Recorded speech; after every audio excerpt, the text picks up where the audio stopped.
I'm Dirk, 22 years old, fresh out of college, with an engineering degree and a mountain of debt. My grandmother practically raised me when Mom got sick. On graduation day, my parents handed me a card with $150, saying it was from Grandma. I was touched by her generosity. 3 weeks later, when Grandma visited, she asked if the $18,000 she sent helped with my loans. My entire world stopped spinning. Before I continue this story that changed my life forever, let me know where you're watching from, and hit that subscribe button if you've ever felt betrayed by the people who should have protected you most. Growing up in our modest 2-bedroom house in Minneapolis, I always thought we were just an average middle-class family working hard to make ends meet. Dad worked as a construction foreman during the day and picked up bartending shifts 3 nights a week. Mom had been diagnosed with fibromyalgia when I was 8, which limited her to part-time administrative work at a local doctor's office.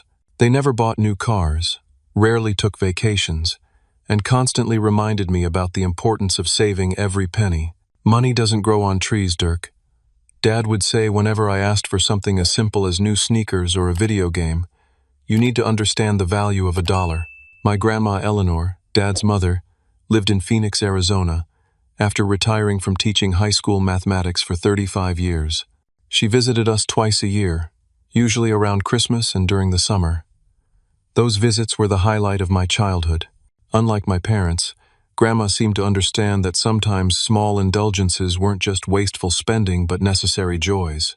She'd take me shopping for school supplies every August, letting me pick out the cool binders and pens that the other kids had.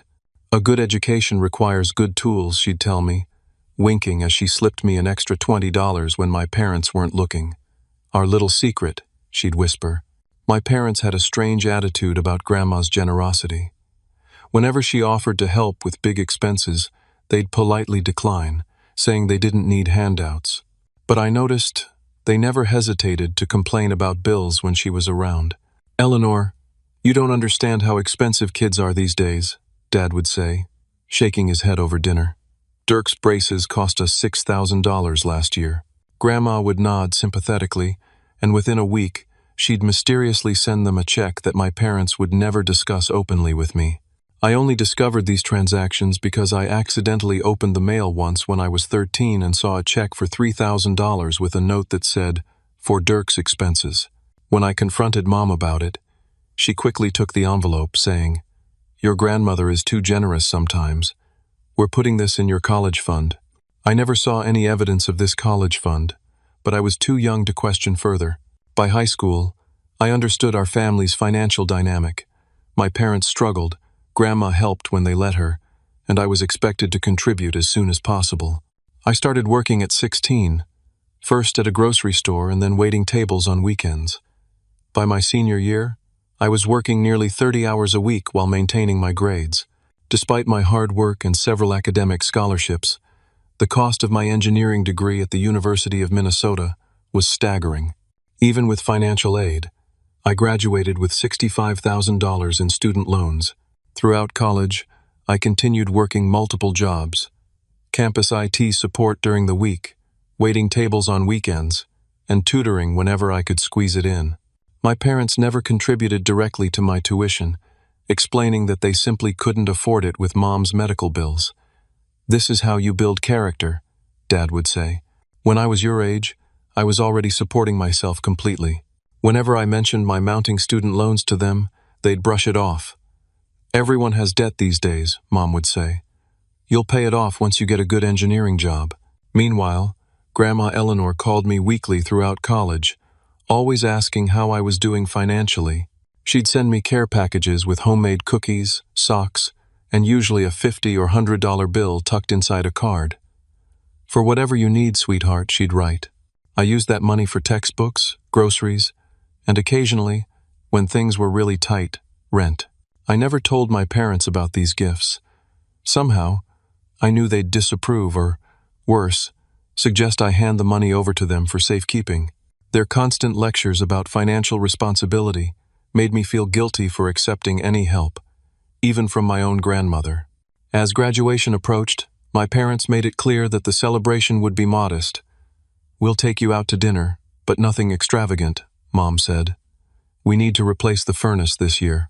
Grandma called me 2 weeks before graduation, sounding excited. I've got something special planned for your graduation gift, she said. I'm so proud of you, Dirk. First one in the family with an engineering degree.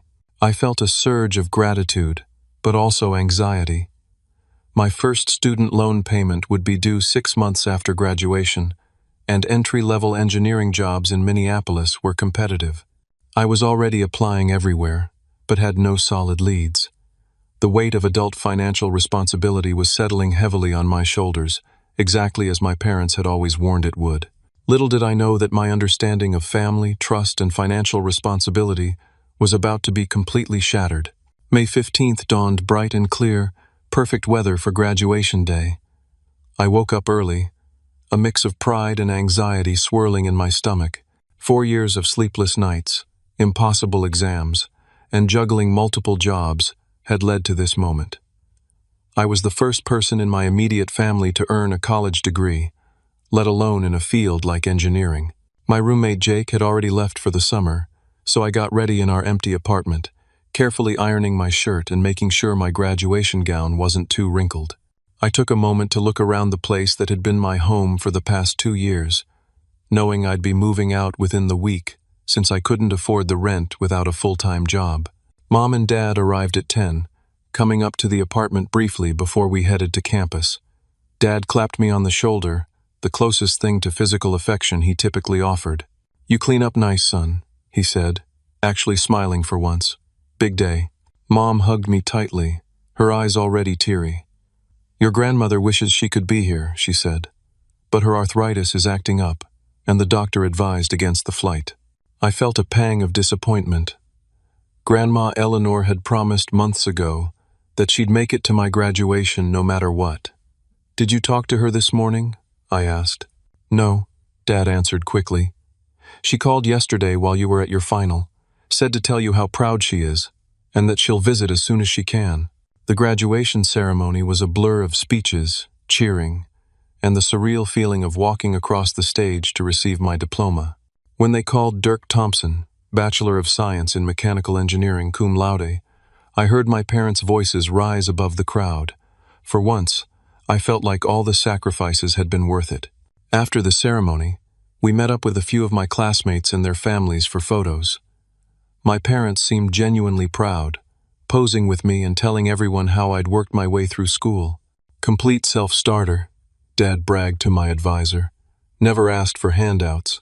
We went to dinner at Carmela's, an Italian restaurant that was fancy by my parents' standards but still affordable. Dad even ordered a bottle of wine to celebrate, which was unprecedented. "A special occasion calls for special measures," he said, raising his glass. To Dirk, the engineer.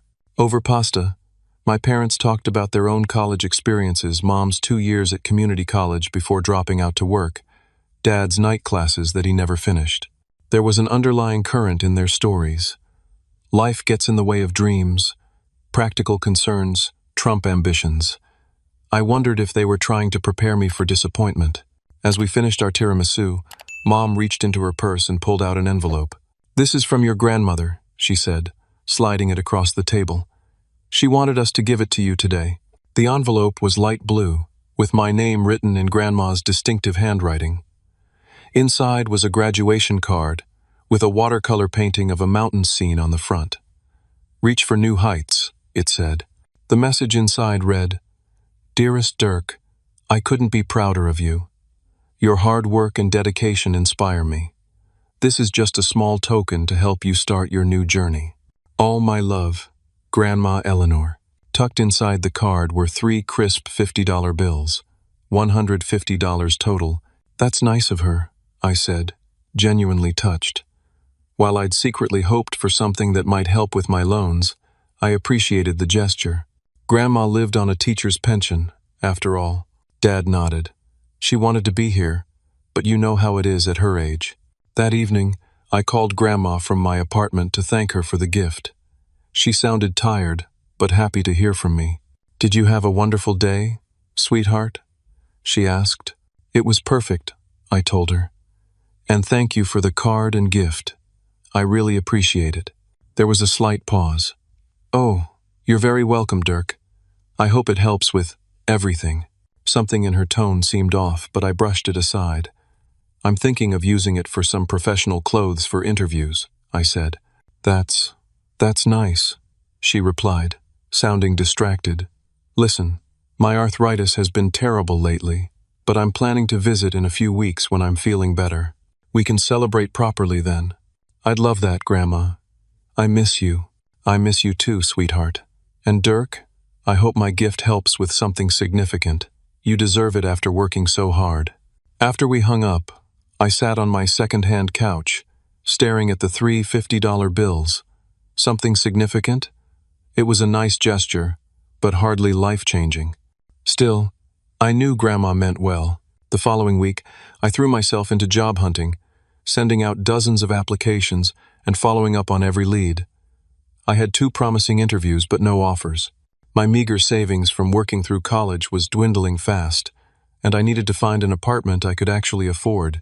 10 days after graduation, I got a call from the student loan office reminding me that my first payment would be due in November. The monthly amount, $420. I did the math quickly. That was almost half of what I expected to pay in rent. I called my parents to ask for advice, something I rarely did because their advice usually came with lectures. That's just how it is, Dad said matter-of-factly. Welcome to adult life.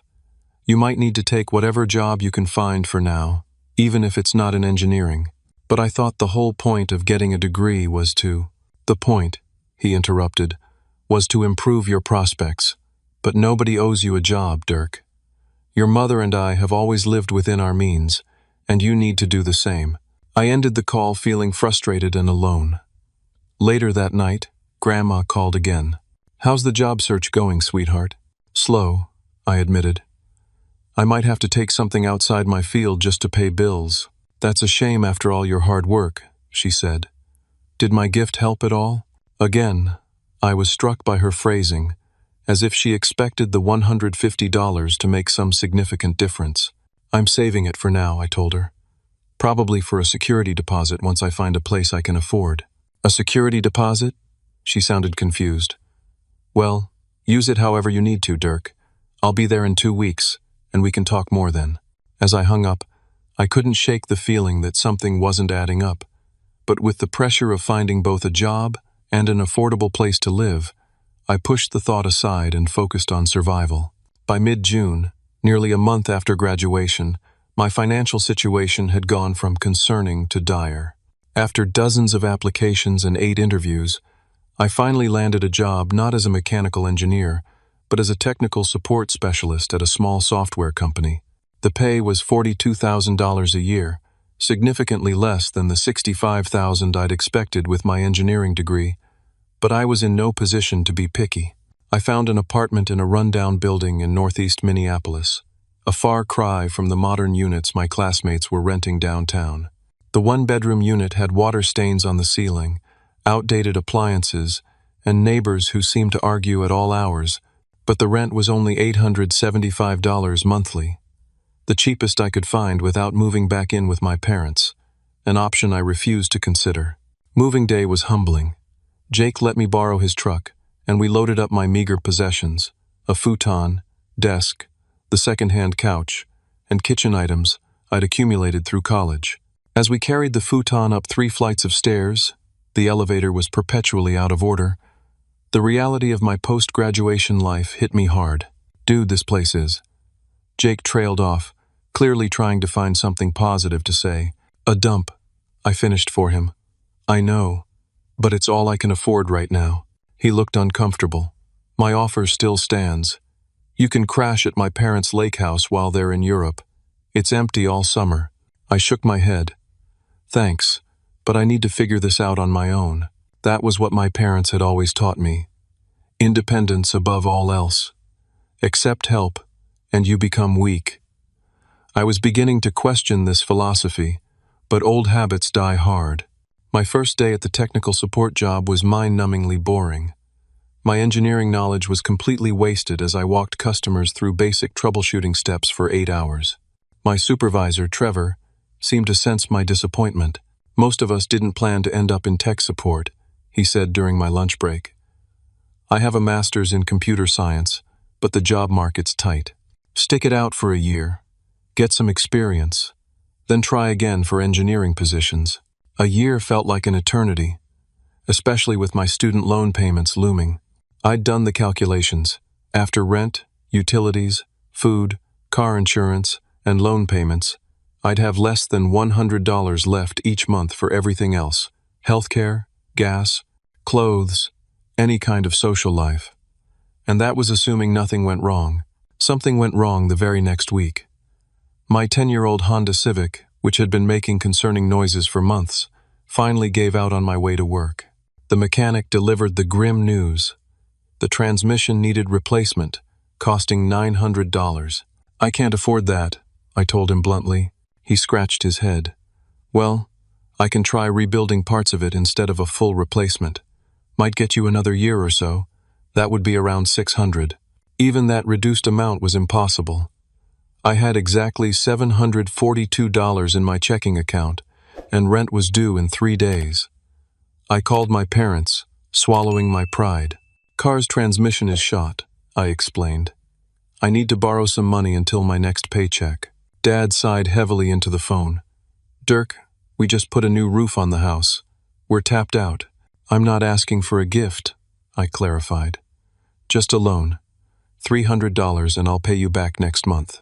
Your mother and I stretched ourselves thin putting you through college, he said, which wasn't exactly accurate since I'd covered tuition through scholarships, loans, and my own jobs.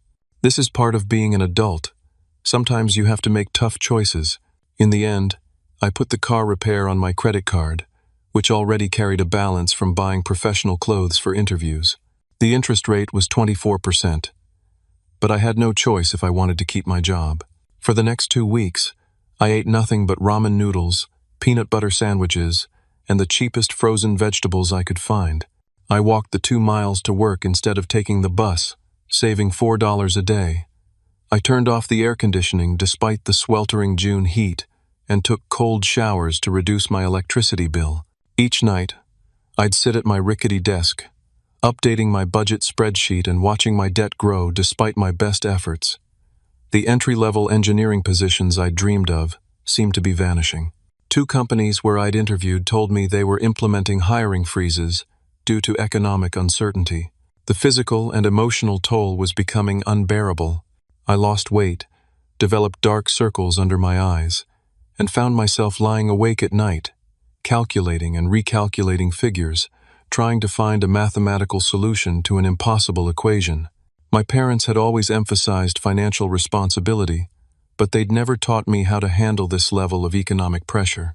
When I called them again, desperate for some guidance or encouragement, Mom answered with news of their own. We're thinking of redoing the kitchen, she said cheerfully. The contractor came today with samples. I was stunned into silence. They couldn't loan me $300 for an essential car repair, but they were renovating their kitchen? That's great, I managed to say. Listen, I was wondering if you had any advice about managing student loan payments. The first one's coming up sooner than I expected, and with my current salary, everyone goes through this, Dirk, she interrupted. Your father and I struggled when we were starting out too. It builds character. I understand that, but you've got a college degree now. Dad's voice cut in. He must have picked up the extension. Time to stand on your own 2 feet. We can't keep rescuing you from every little financial hiccup. Every little financial hiccup? I wanted to scream that I wasn't asking for a rescue, I was drowning and simply looking for a life preserver, or at least acknowledgement that my situation was genuinely difficult. Instead, I thanked them politely and ended the call. That night, I broke down completely, sitting on my futon in the dark, saving electricity. I sobbed for the first time since I was a child. All my life, I'd done everything right, studied hard, worked multiple jobs, secured scholarships, graduated with honors. Yet here I was, unable to afford basic necessities, drowning in debt, and working a job that wasted my education and talents. The worst part was the isolation. My college friends were either moving away for jobs or came from wealthy families who were supporting them through the transition. My parents seemed completely disconnected from the economic reality facing new graduates, and Grandma Eleanor, my most reliable supporter, was still in Arizona, though she was scheduled to visit in just a few days. As I finally fell into an exhausted sleep, I had no idea that her visit would upend everything I thought I knew about my family. Grandma Eleanor arrived on a sunny Saturday morning in late June, 6 weeks after my graduation. Despite my financial stress, I was genuinely excited to see her. I'd cleaned my shabby apartment as best I could, even splurging on a small bouquet of flowers for the coffee table to brighten the place up. When her taxi pulled up outside, I ran down to help with her bags. She looked smaller than I remembered, her silver hair cut in a new shorter style, but her eyes lit up when she saw me. "There's my college graduate," she exclaimed, pulling me into a tight hug that smelled of her signature lavender perfume. "Let me look at you, sweetheart." She studied my face, her smile fading slightly. "You've lost weight. Are you eating enough?" "Just the usual post-college adjustment," I said, forcing a smile as I took her suitcase. "Nothing to worry about." As we climbed the 3 flights of stairs to my apartment, Grandma paused several times to catch her breath, eyeing the peeling paint and flickering hallway lights with concern. "This building has seen better days," she remarked. "It's temporary," I assured her, not mentioning that I was locked into a 12-month lease. Inside the apartment, I gave her a quick tour, which took all of 30 seconds given the size of the place. She nodded politely, but couldn't hide her dismay at the water stains on the ceiling and the ancient refrigerator that hummed like a lawnmower. "Well," she said finally, "it's a start. Your first place is never your forever home." We spent the morning catching up. I showed her pictures from graduation, carefully steering the conversation away from my financial struggles. Around noon, I offered to take her to lunch at a nearby cafe, one of the few luxuries I'd budgeted for during her visit. As we walked to my car, she frowned at the visible rust spots and the duct tape holding one side mirror in place. "Is this the same car you had in college?" "Yeah, she's not much to look at, but she gets me where I need to go."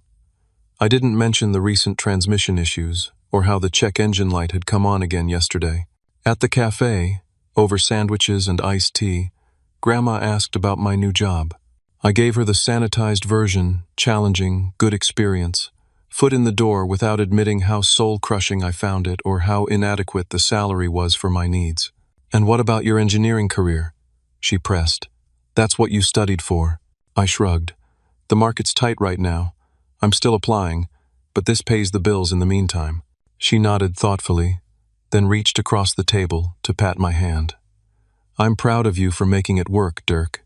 So many young people expect everything handed to them these days." The conversation shifted to her life in Arizona, her book club, and the community garden she'd helped start at her retirement complex. It was comfortable, familiar territory, until she casually dropped the question that would change everything. "By the way, did the $18,000 I sent for your graduation help with the apartment or car situation?" I nearly choked on my iced tea. "The what?" Grandma looked confused. "The graduation gift. $18,000. I know it's not enough to clear all your student loans, but I hoped it might give you a good start." The world seemed to tilt on its axis. I set my glass down carefully, afraid I might drop it. "Grandma, you sent me a card with $150 in it. That's the only graduation gift I received from you." Her face changed instantly, draining of all color. Her hands, spotted with age, began to tremble on the table. $150? She whispered. "Dirk, I sent a cashier's check for $18,000 to your parents 2 weeks before graduation. They promised to give it to you." The cafe around us continued its normal lunchtime bustle, but I felt as though we were suddenly enclosed in a bubble of silence. Nothing made sense. "There must be a mistake," I said, though even as the words left my mouth, pieces began falling into place. My parents' new kitchen plans, their refusal to help with even small expenses, their insistence that I stand on my own financially, while they suddenly had money for renovations. Grandma shook her head firmly. "There's no mistake." She reached for her purse with trembling hands and pulled out her smartphone. After a moment of navigating with unsteady fingers, she turned the screen toward me. "See for yourself." There on the screen was a bank statement showing a withdrawal of $18,000 on May 1st. Next to it was a scanned copy of a cashier's check made out to my parents, with for Dirk's graduation, Yusupisen, to be given to him written clearly in the memo line. I didn't want to send it directly to you because I know you move around after graduation, she explained, her voice quavering. Your father assured me they would give it to you during the celebration. A wave of nausea washed over me. $18,000 would have changed everything. I could have paid off a significant chunk of my loans, afforded a decent apartment, fixed my car properly, maybe even taken a little time to find an engineering position instead of jumping at the first job offered. I don't understand, I said, though I was beginning to understand all too well. Why would they? I couldn't finish the sentence. The betrayal was too enormous to put into words. Grandma's expression shifted from shock to a deep, simmering anger I'd never seen on her gentle face before. I have some idea, she said tightly, but I think we need to hear their explanation directly. She closed her banking app and put the phone away with deliberate calm that belied the emotion in her eyes. Your parents and I have had disagreements about money over the years, she continued. They've always felt entitled to my savings because, as they put it, they're family. But to steal from their own son, maybe there's an innocent explanation, I suggested weakly, though I couldn't imagine what it might be. Grandma shook her head. Dirk, I love you dearly, and I know they're your parents, but there's nothing innocent about this. They took advantage of both of us. She reached across the table and grasped my hand tightly, and we're going to address it. Today, as we paid for lunch and walked back to my car in silence, I felt as though I was moving through a thick fog. Everything I thought I knew about my family was being rewritten in real time. My parents, who had lectured me endlessly about financial responsibility, had apparently stolen $18,000 that was meant for me. What do we do? I asked as we sat in my car, neither of us making a move to start the engine. Grandma straightened her shoulders, suddenly looking more formidable than her 5'2" frame would suggest. First, I'm going to call my bank and get complete documentation of the transaction, she said firmly. Then, we're going to visit your parents and get some answers. As she made the call, I stared out the windshield, my mind racing through every interaction with my parents since graduation, their newfound generosity at the celebration dinner, their dismissiveness of my financial struggles, the kitchen renovation. It all made a horrible kind of sense now. When Grandma finished her call, she turned to me with tears in her eyes. I'm so sorry, Dirk.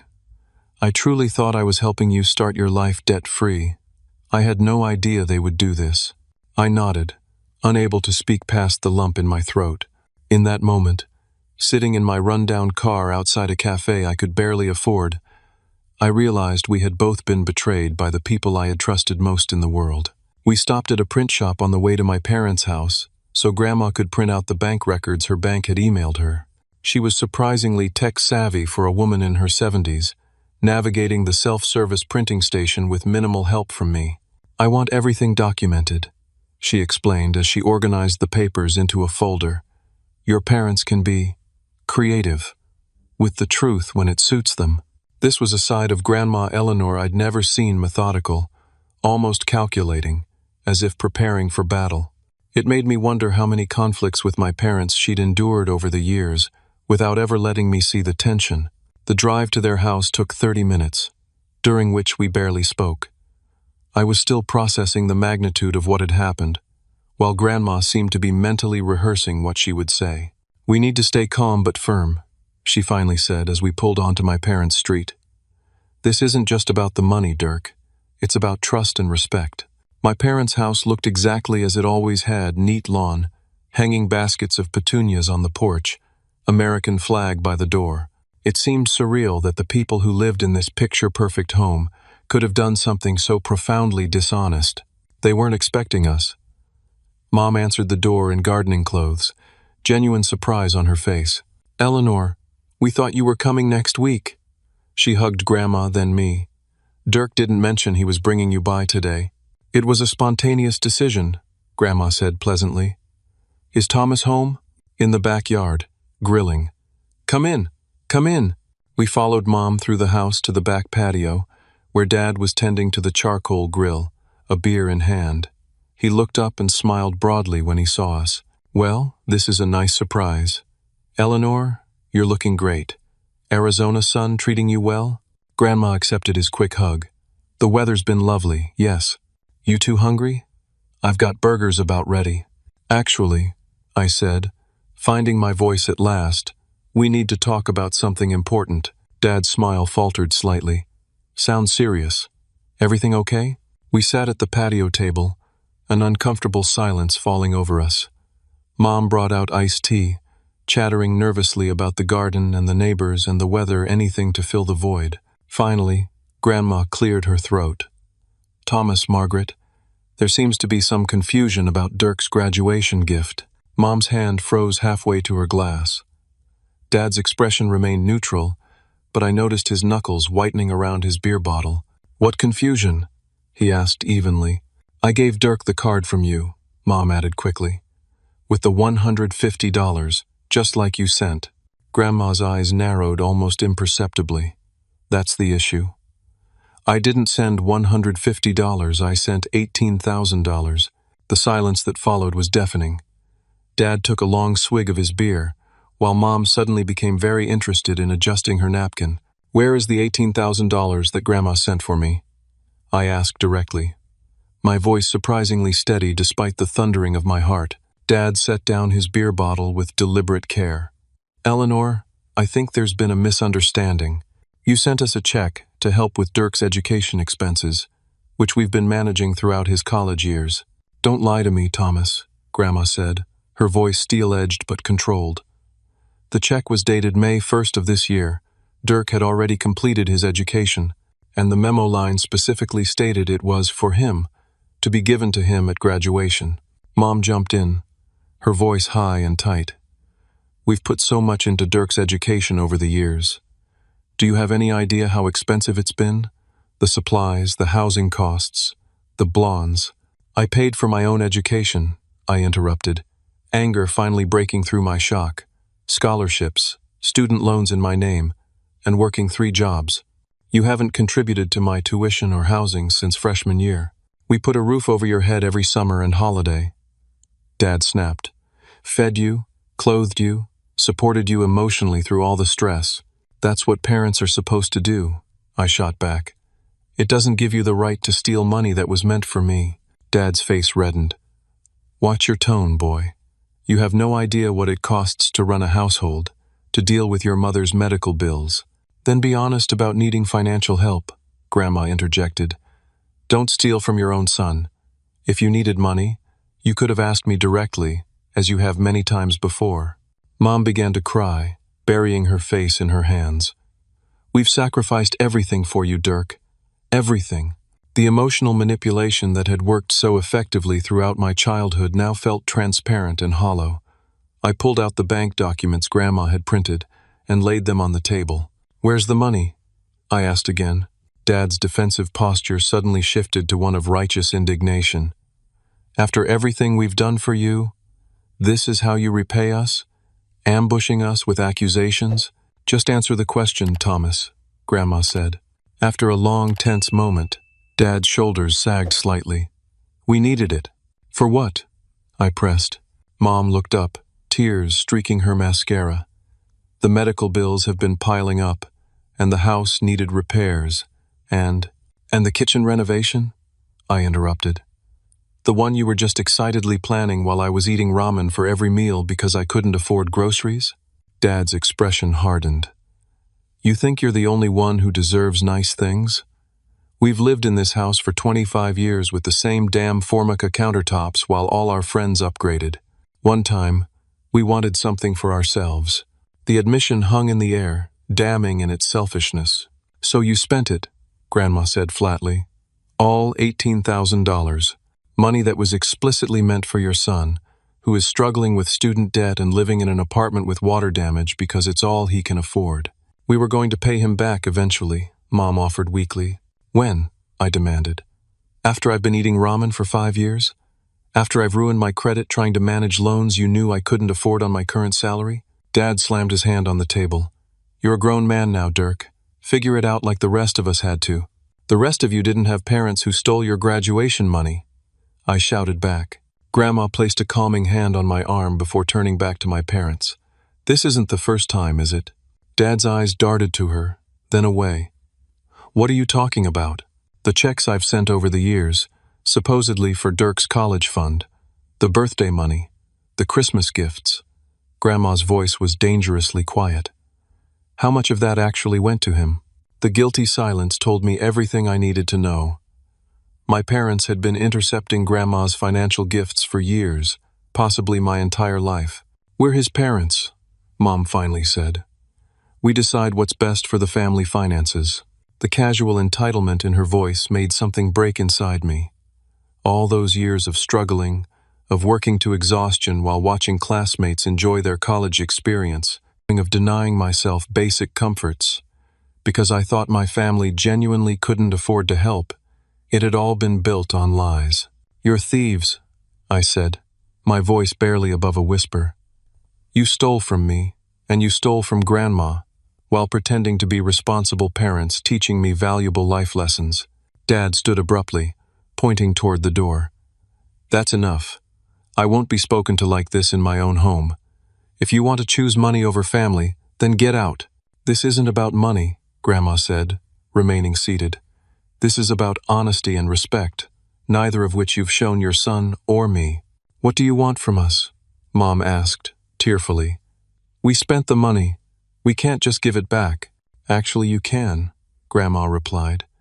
You can take out a home equity loan, or sell some of your possessions, or any of the other things you've been telling Dirk to do to manage his finances.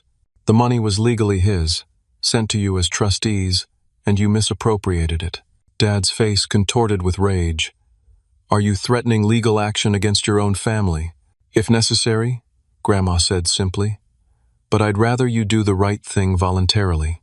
I stood up, unable to bear any more of the conversation. I trusted you, I said, looking between my parents.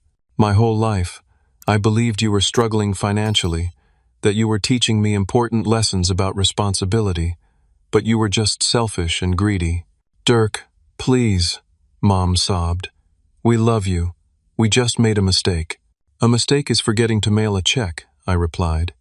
This was a deliberate choice you made every day for weeks while watching me struggle. Dad's expression hardened further. If you walk out that door with her, don't bother coming back until you've learned some respect. I looked at the man who had raised me, seeing him clearly perhaps for the first time. Respect is earned, I said quietly, and you've just lost all of mine.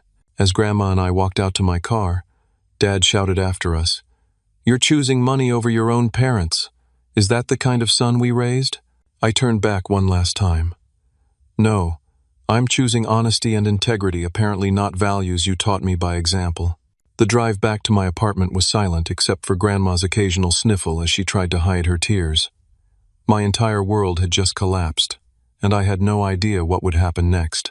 The next morning dawned with a surreal quality, as if the previous day's confrontation had been a particularly vivid nightmare. But the hollow ache in my chest and Grandma's subdued manner as she made coffee in my tiny kitchen confirmed that everything had really happened. What do we do now? I asked, watching her measure grounds with mechanical precision. She looked up, her eyes tired but determined. That depends on what you want, Dirk. This is your relationship with your parents, and ultimately, your decision. I stared into my chipped mug. I don't even know what my options are. Grandma brought the coffee pot over and filled our cups. Well, legally speaking, that money was a gift intended specifically for you. Your parents essentially committed fraud by keeping it. We could pursue legal action. The thought made my stomach twist. Sue my own parents? It wouldn't be my first choice either, she admitted, sitting across from me. But they need to understand the seriousness of what they've done. We spent that Sunday researching our options. Grandma called her longtime friend Patricia, a retired attorney, who confirmed that we had a solid case for civil fraud. The cashier's check with its specific memo line, combined with my parents' admission that they had spent the money on themselves, provided clear evidence. But legal action is slow, expensive, and will permanently damage your relationship with your parents, Patricia cautioned over speakerphone.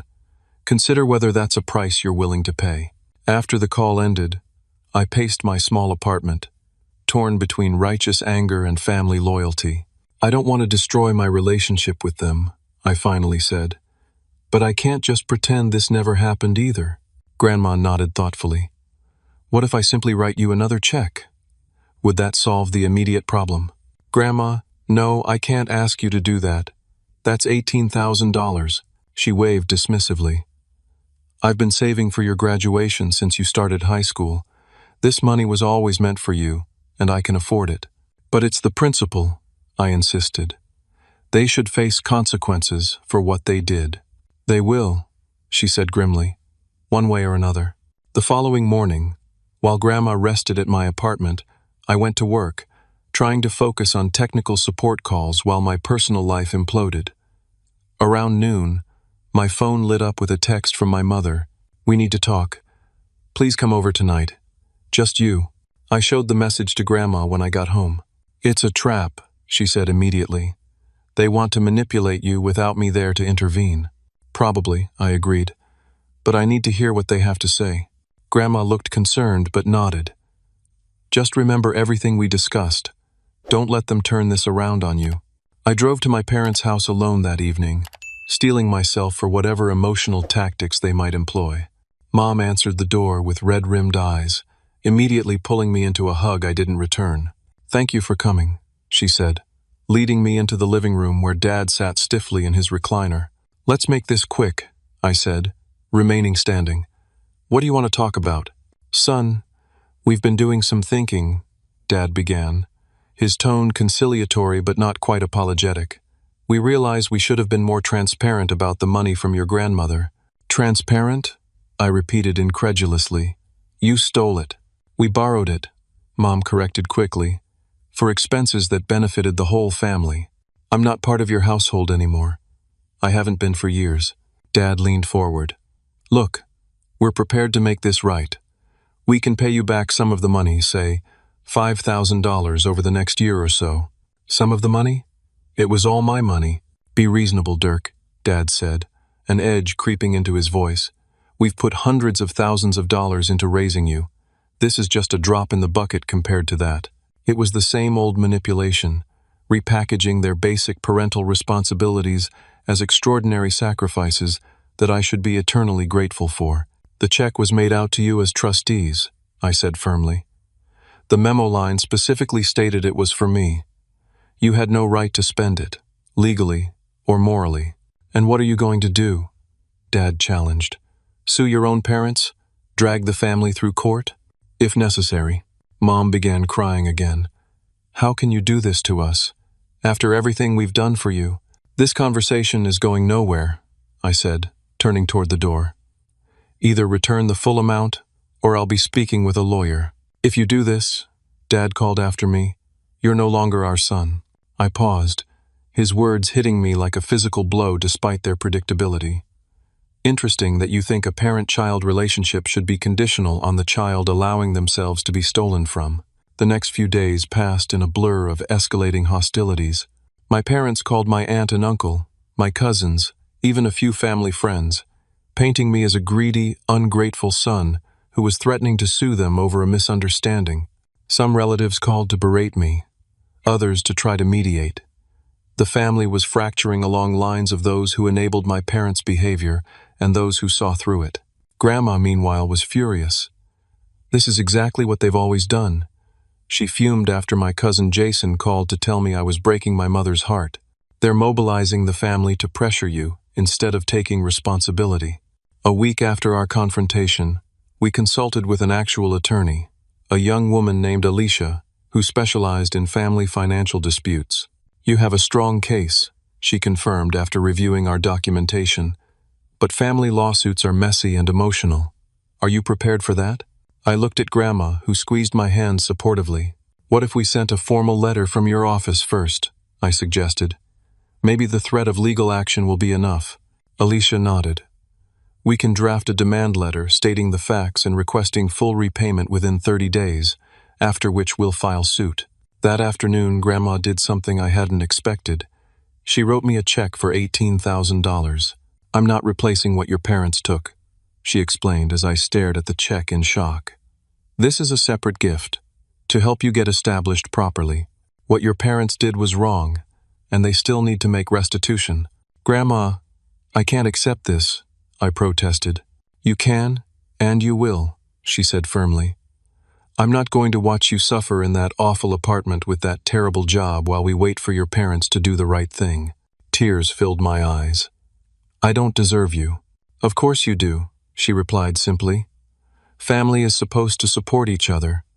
Real support, not the conditional kind your parents offer. 2 days after Alicia sent the demand letter, my father called, his voice tight with rage. A lawyer? Really, Dirk? You're actually going through with this?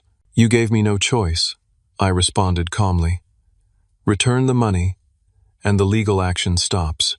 We don't have $18,000 just sitting around. We spent it on necessary household repairs, and a kitchen renovation. And a vacation, I added, having learned about their Cancun trip from my cousin. There was a long pause. We can give you $5,000 now, and work out a payment plan for the rest. It wasn't everything, but it was a start. I'll have Alicia draft an agreement. The repayment plan was officially signed the following week.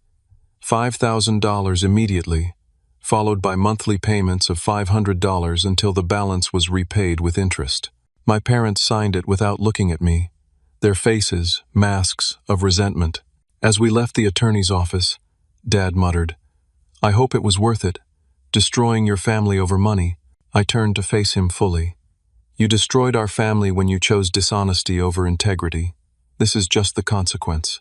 Thanks to Grandma's generosity and the initial repayment from my parents, I was able to make significant changes to my life.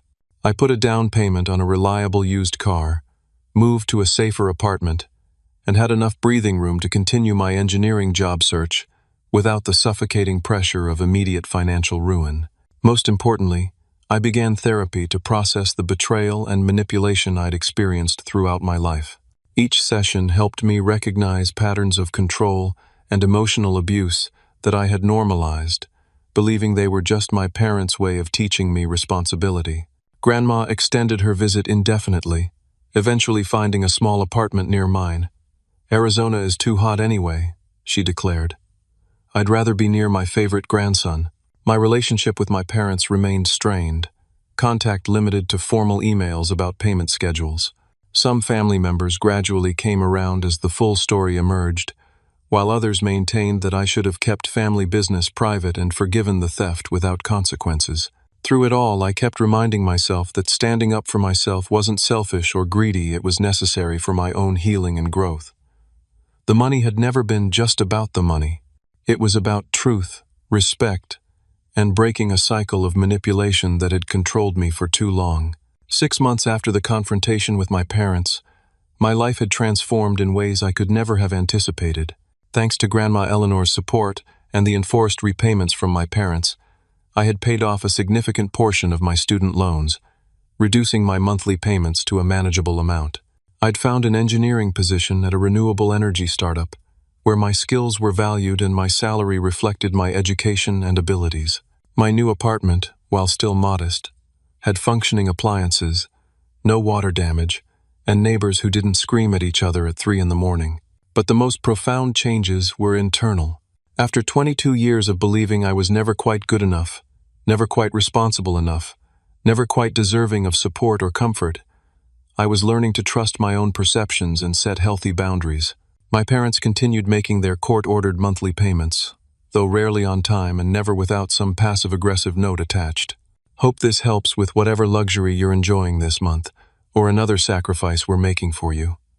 I had stopped responding to these barbs, simply documenting the payments and moving on. The family remained divided. My Aunt Lisa, Dad's sister, had surprisingly become one of my strongest supporters after she learned the full story. I've watched Thomas manipulate money situations my entire life, she told me during a lunch visit.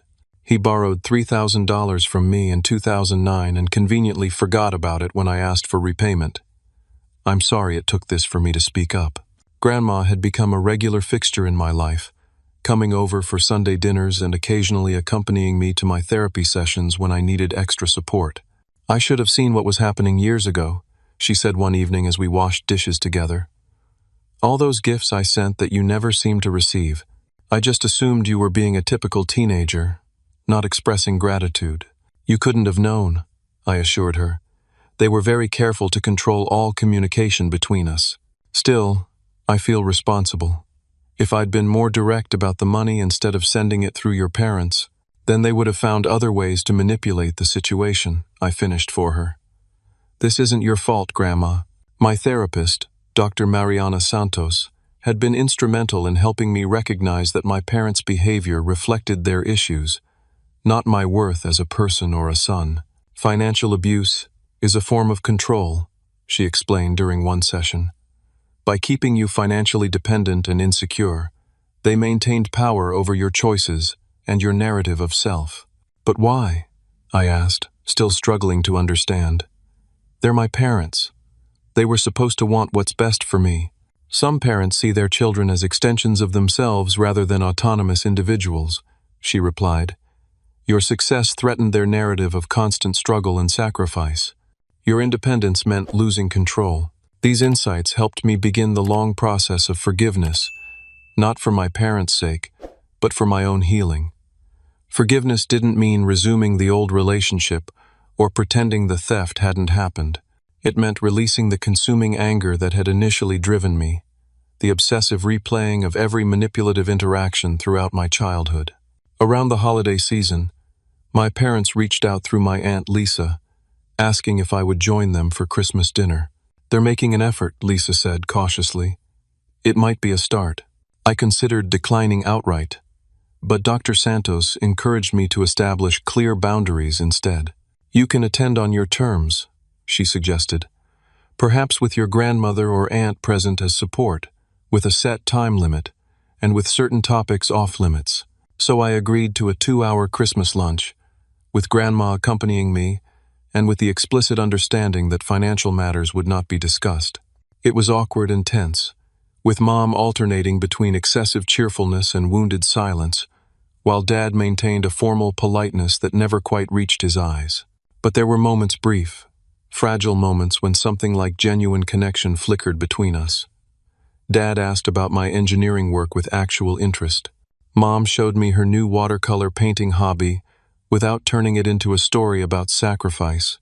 We weren't healed, not even close, but we were acknowledging each other's existence without immediate hostility. As winter turned to spring, I found myself thriving professionally and personally. My boss had assigned me to lead a project developing more efficient solar panel technology. I'd made friends with colleagues who shared my interests without the baggage of family history. I'd even started dating again, meeting a wildlife biologist named Amaya, who understood family complexity, having navigated her own difficult relationship with her father. One Sunday evening in April, as Grandma and I enjoyed dinner on my small balcony, she asked a question that caught me off guard.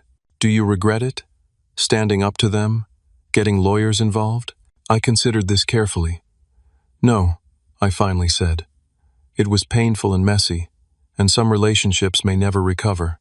But for the first time in my life, I feel like I'm living according to my actual values, not just trying to earn approval that was never going to come." Grandma nodded. "You know, there's an old saying, the truth will set you free, but first it will make you miserable. I've watched you go through the miserable part. Now I'm seeing the freedom. That freedom extended beyond just my relationship with my parents. I was making financial decisions based on what was right for me, not on fear or artificial scarcity. I was building relationships with genuine give and take, not one-sided sacrifice. I was pursuing career opportunities that excited me, not just those that promised immediate security. Most importantly, I was learning that family is defined by actions, not blood by how people treat each other, not by titles or obligations. Grandma Eleanor had shown me what real family support looked like. Generous but not controlling, loving without conditions, respectful of boundaries and individual choices.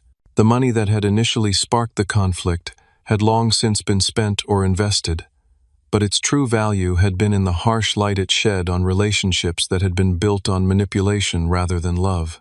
That illumination, painful as it was, had allowed me to begin constructing a life based on authenticity and mutual respect.